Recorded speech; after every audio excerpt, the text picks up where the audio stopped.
Hi everyone, this is exercise 13-18. Remember that this chapter tries to deal with what we want to do is eliminate as much inventory as possible.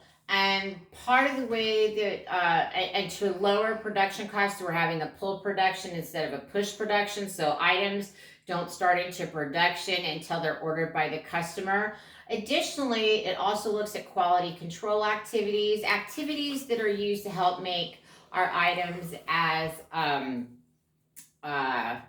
as high quality as possible. So there's quality control activities that we're going to look at where we have to identify them by their quality cost classification.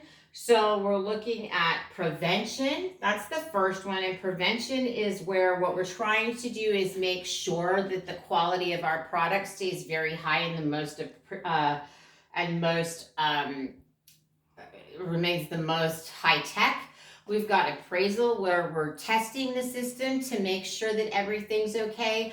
We have internal failures. These are for items that have broken before it reaches the customer. And then we have external failure when our customer is calling us up. So the first thing that this chapter has us do is they have us look at this variety of quality control activities, and they want us to first give it to find its cost classification. So if the first item we're looking at is a billing error corrections, remember that we find out there's been a billing error when that customer calls us up and says our bill is wrong, and that's a problem and it's a failure. So that's classified as an external failure, right? So when we have to hear from our customer that outside, that's gone to an external failure. Cable signal testing, and I'm sorry, I jumped the gun here. Our company provides cable TV and internet services to the local activities. So the next one is cable signal testing. That's appraisal. That cost is to make sure that our customers don't call us up like so many of us have had to do lately and say my internet is slow, I can't get signed on, people in the house are getting logged off, things like that. The third item is reinstalling service where it was installed incorrectly the first time. Again, that's that customer calling us, that's going to be an external failure. And we want to try to eliminate external failure as much as possible, right? Because the higher number of complaints and reviews we have, the more wary new customers are going to be. Here we've got repairing satellite equipment. That's what's going to be an internal failure, right? Because we don't know as customers when the satellite's broken. They find about it internally off of their equipment. We've got repairing underground cable connection to the customer. Again, it's a repair. Customer is going to call us up. It's an external failure.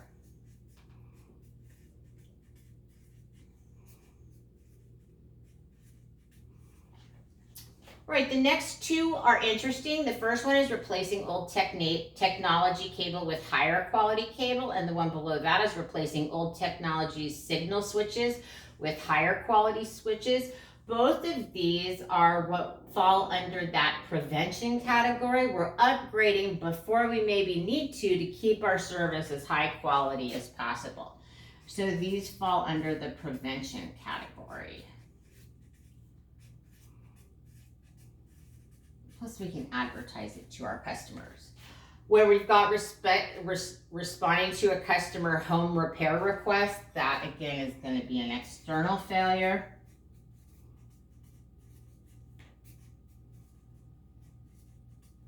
And then finally, we've got training employees. That falls under prevention. Okay, so when our employees know what they're doing, that helps keep the quality of service higher. This next classification is where we're dealing with value-added activities. So this is value that's added to the product, such as improving and using new technology, or non-value added. And that's where we're kind of running after customer problems. So if we're looking at external failures, that's the first one there. External failures are all going to be non-value added. Okay, so I'm going to put NVA. They're all non-value added. We don't charge our customer anymore for that, and it can sometimes even cause us a customer. So that's going to go by all of our external failures. Oops. I was having a Wally moment there. Eva instead of non-value added. And then the last one down here, non-value added. All right. Well, so the next one that we have is the appraisal, and appraisal is value added, right? We're taking care of any problems or potential problems before they happen. So appraisal is always value added. Internal failure, again, you know, that's where things aren't working. All right, sorry about that. My son got home, so my dog wanted to give her 2 cents worth in there. And not the Debbit dog, but my Poppy dog. Debbit just wants to sniff people's toes. All right, next one, internal failure. Again, that's a failure. That's a non-value added cost. So internal failure. And then the last category we have is prevention, and prevention is value added. So that's the first part of the problem. In the next part of the problem, we move over and do a cost of quality report where we get the total quality cost, the total percent of quality cost, and the percent of total sales. The problem tells us, I'm going to use this space over here to do some of this, that we have 3 million in sales. I'm going to put here.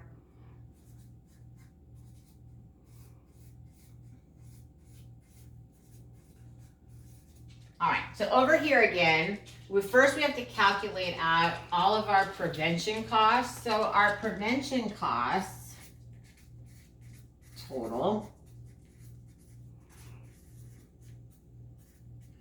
that's going to equal, we have 3 prevention costs, I believe. So we've got the 175,000 plus the 150,000. Plus 80,000, and so we end up with total prevention costs of 405,000. So we're gonna put that up here. It's a prevention cost. It's 405,000, and we're gonna do that for the other 3 costs as well. So we're gonna look at appraisal costs. And appraisal costs, I believe we only had one, and that's 140,000. So we're going to move 140,000 over onto the table. We have internal failure. We only had the 1 internal failure. Thank you, Poppy. So we have our internal failure cost of, Poppy, thank you.